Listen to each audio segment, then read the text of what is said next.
Assalamualaikum warahmatullahi wabarakatuh. Perkenalkan, nama saya Ananda Nursena, NIM 2018-023-0037. Pada kesempatan kali ini, saya akan memaparkan hasil jawaban saya pada UTS mata kuliah PTT Peralatan Tegangan Tinggi. Soal nomor 1, jelaskan tentang gambar di bawah ini beserta fungsinya. Nah, pada gambar ini adalah peralatan tegangan tinggi yang terdapat pada suatu gardu induk. Dan peralatan-peralatan yang pada gambar ini, pada gardu induk ini, memiliki fungsi masing-masing, yaitu yang pertama ada sisi pembagi tegangan kapasitor, lalu LT sebagai filter frekuensi tinggi, kemudian ES saklar pembumian, kemudian PT trafo tegangan, DS sebagai saklar pemisah, kemudian CB sebagai pemutus daya, LE sebagai pelindung tegangan tinggi atau tegangan lebih, kemudian TD sebagai trafo daya. Selanjutnya soal nomor 2, jelaskan tentang gambar berikut dan bagaimana cara menentukan besaran konstruksi isolator yang digunakan. Nah, isolator listrik itu adalah bahan yang tidak bisa atau sulit melakukan perpindahan muatan listrik. Dalam bahan isolator, valensi elektronnya itu terikat kuat pada atom-atomnya. Isolator jaringan tenaga listrik merupakan alat tempat menopang kawat penghantar jaringan pada tiang-tiang listrik yang digunakan untuk memisahkan secara elektris dua buah kawat atau lebih agar tidak terjadi kebocoran arus atau leakage current atau juga loncatan bunga api flashover, sehingga mengakibatkan terjadinya kerusakan pada sistem jaringan tenaga listrik. Nah, untuk menentukan besaran konstruksi isolator yang digunakan dengan tekanan medan elektrik yang terdapat pada isolasi suatu peralatan listrik itu berbanding lurus dengan tegangan kerjanya. Nah, peralatan tersebut itu juga berbanding terbalik dengan jarak susunan elektrodanya atau S, sehingga rumus dari tekanan medan elektrik adalah E sama dengan V per S, tegangan kerja per jarak susunan elektroda. Berikut adalah rumus dari besaran konstruksi isolator. Selanjutnya, nomor 3, dengan soal berikan salah satu contoh sistem pendingin peralatan tegangan tinggi dan sertakan cara kerjanya. Peralatan pendingin diperlukan untuk meningkatkan kapasitas daya hantar arus peralatan. Contohnya, pada inti kabel yang dibuat berbentuk pipa atau holokonduktor seperti gambar di sini.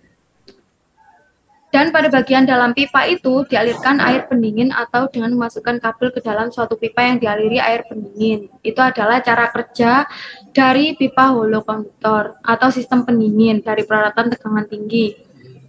Nah, gambar sebelah kiri ini adalah gambar bentuk pipa holokonduktor. Nah, untuk contoh peralatannya itu adalah trafo daya pada gambar kanan. Minyak isolasinya dibuat bersirkulasi melalui radiator. Kemudian selanjutnya soal nomor 4 dengan soal jelaskan cara penyambungan konduktor tegangan tinggi.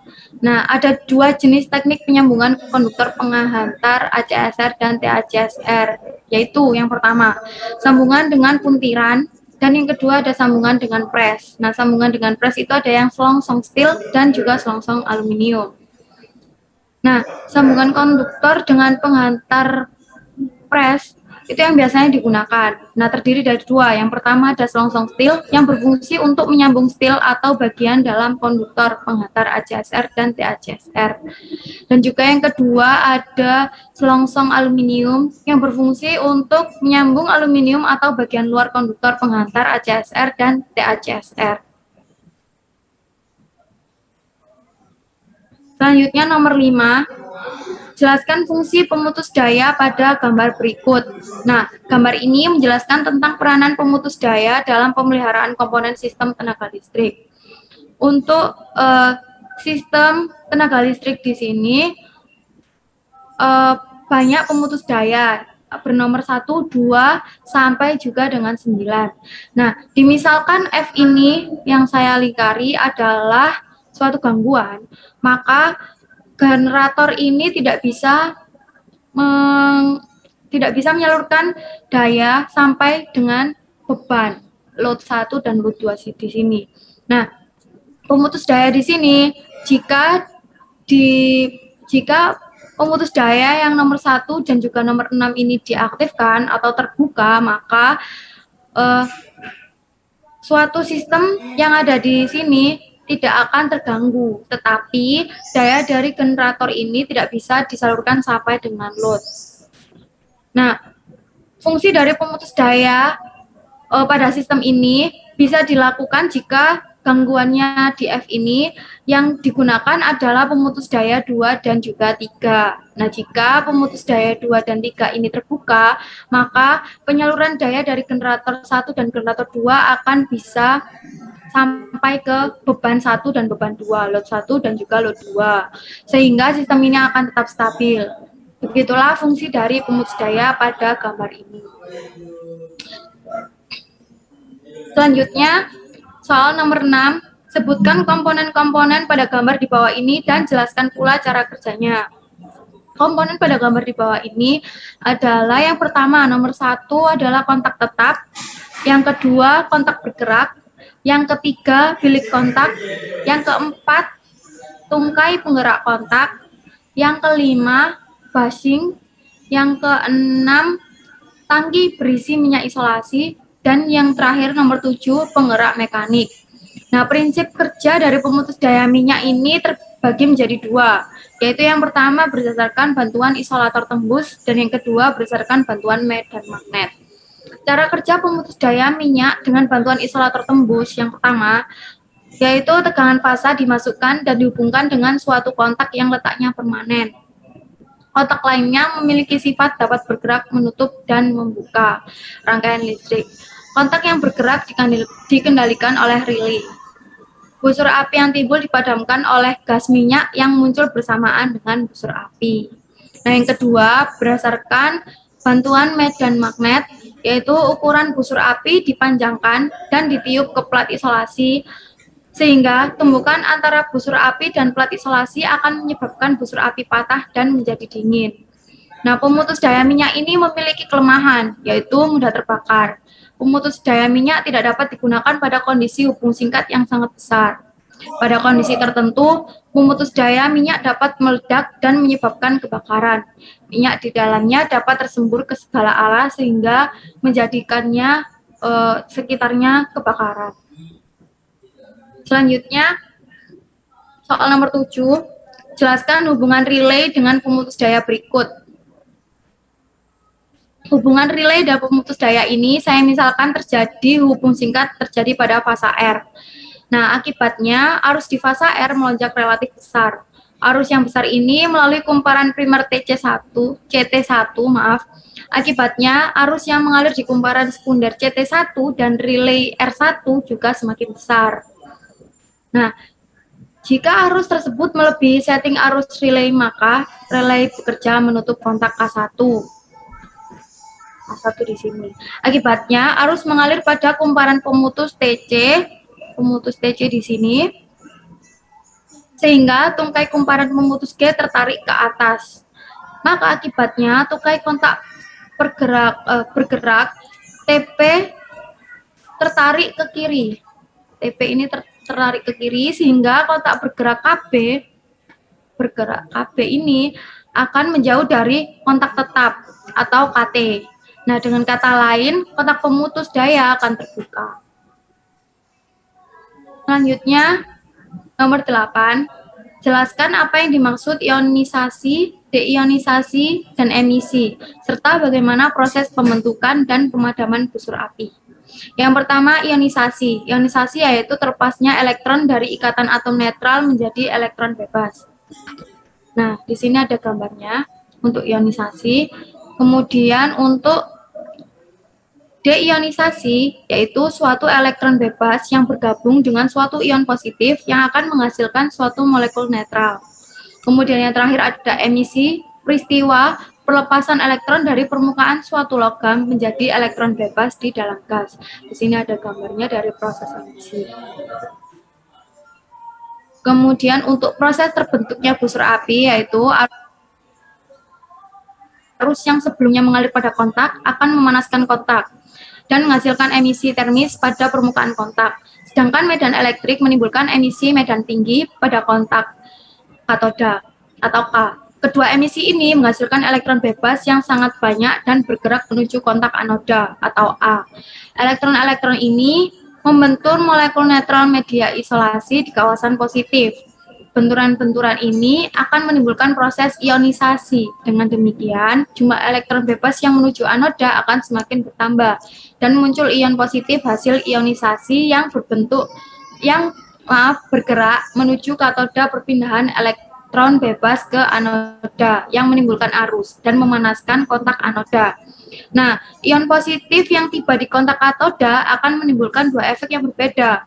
Jika kontak terbuat dari bahan yang titik leburnya tinggi, misalnya tungsten atau karbon, maka ion positif akan menimbulkan pemanasan di katoda atau K. Akibatnya, emisi termis semakin meningkat. Nah, jika kontak terbuat dari bahan yang titik leburnya rendah, misalkan tembaga, ion positif akan menghasilkan emisi medan tinggi. Nah, hasil emisi termis ini pada gambar ini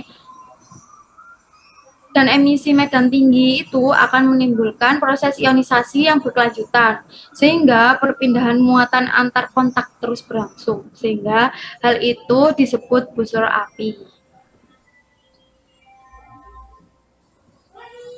Selanjutnya, soal nomor 9. Jelaskan cara kerja pemutus daya berikut dan berikan contoh penggunaannya. Yang pertama yaitu pemutus daya udara atau ABCB, Air Blast Circuit Breaker atau ACB. Kemudian yang kedua ada pemutus daya minyak atau OCB, Oil Circuit Breaker. Yang ketiga ada pemutus daya vakum atau VCB. Yang keempat ada pemutus daya SF6. Saya jelaskan yang pertama yaitu pemutus daya udara atau ACB, Air Blast Circuit Breaker. Air Blast Circuit Breaker adalah pemutus tenaga di mana udara sebagai medium dalam pemadaman busur api. Nah, pada pemutusan busur ini, udara bertekanan tinggi tiup dengan kecepatan supersonik melintasi busur api. Cara kerja dari ACB ini adalah ketika suatu kesalahan terjadi dalam suatu rangkaian, kontak utama pertama dari ACB dipisahkan dan arus rangkaian dialihkan ke kontak lain yang disebut kontak melengkung. Kontak lengkung terputus dan busur ditarik dari kontak. Dengan fenomena efek elektromagnet, busur digerakkan ke atas. Nah, pelari busur memungkinkan ujung busur untuk bepergian dengan sendirinya dengan gerakan runner. Nah, runner itu diizinkan untuk bergerak ke atas dan koneksi terpecah dengan cara ini, dengan cara ARC runner. Nah, arus terus mengalir ketika sirkuit terbuka, sehingga ada kebutuhan untuk memadamkan busur listrik untuk mencegahnya dari reformasi.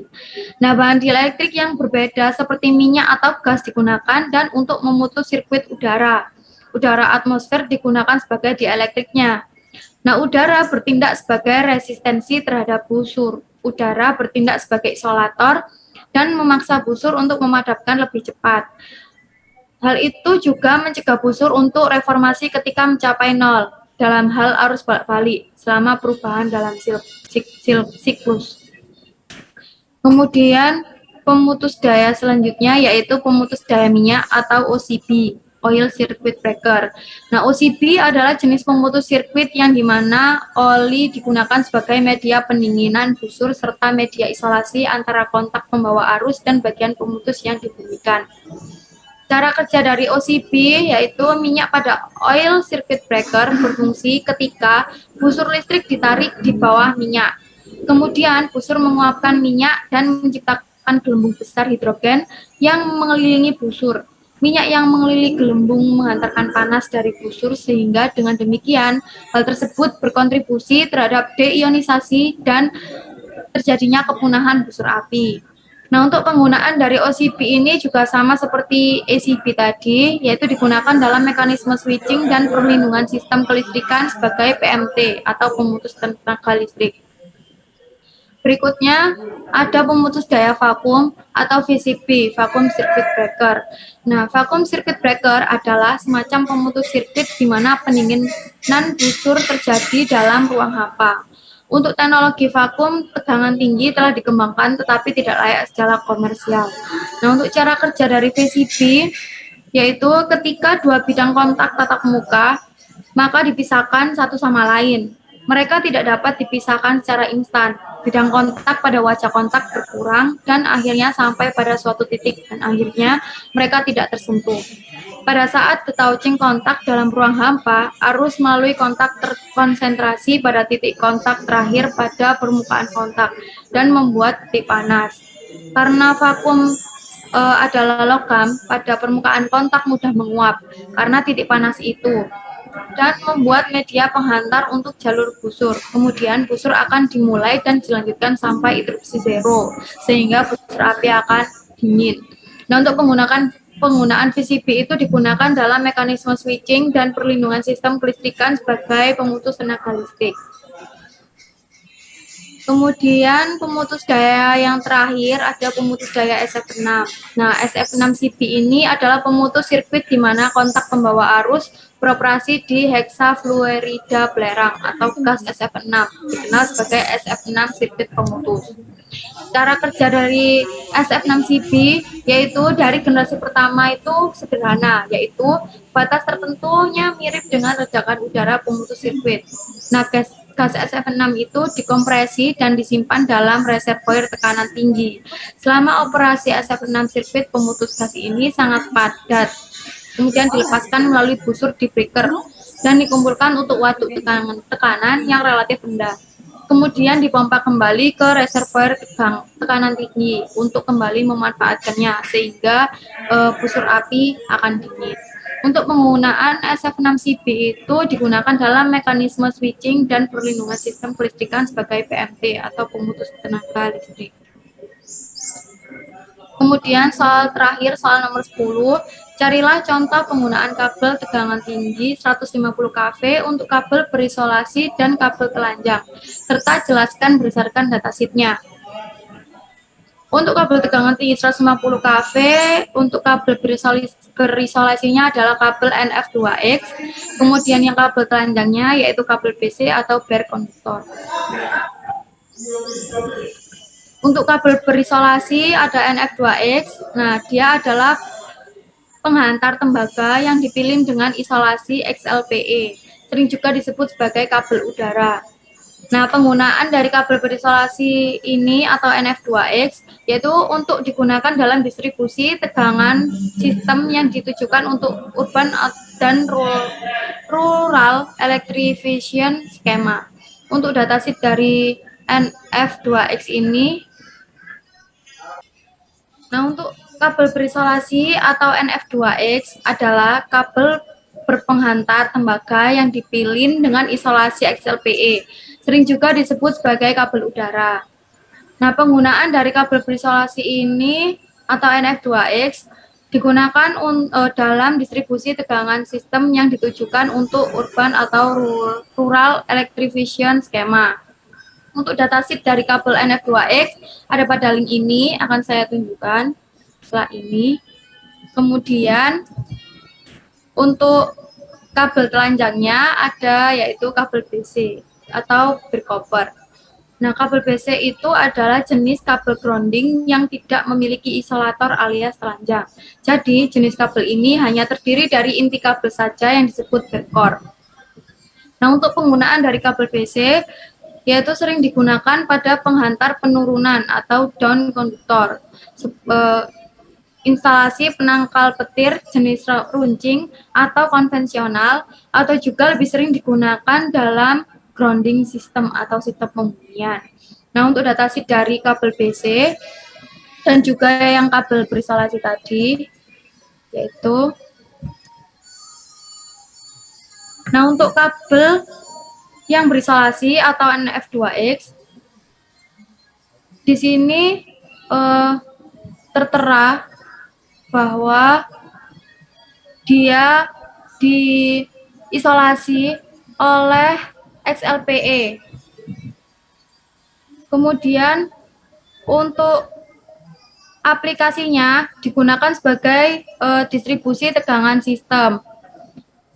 Kemudian untuk tempat asalnya berasal dari Henan, Cina. Kemudian nama mereknya Hongda, nomor modelnya kabel NF2X, bahan isolasinya XLPE, jenis tegangannya rendah, aplikasinya overhead. Kemudian untuk yang berkoper atau kabel telanjang dijelaskan pada tabel di sini. Untuk size-nya, trending, dan juga weight-nya dalam kilogram per meter, kemudian diameternya dari berkoper juga dijelaskan pada tabel ini.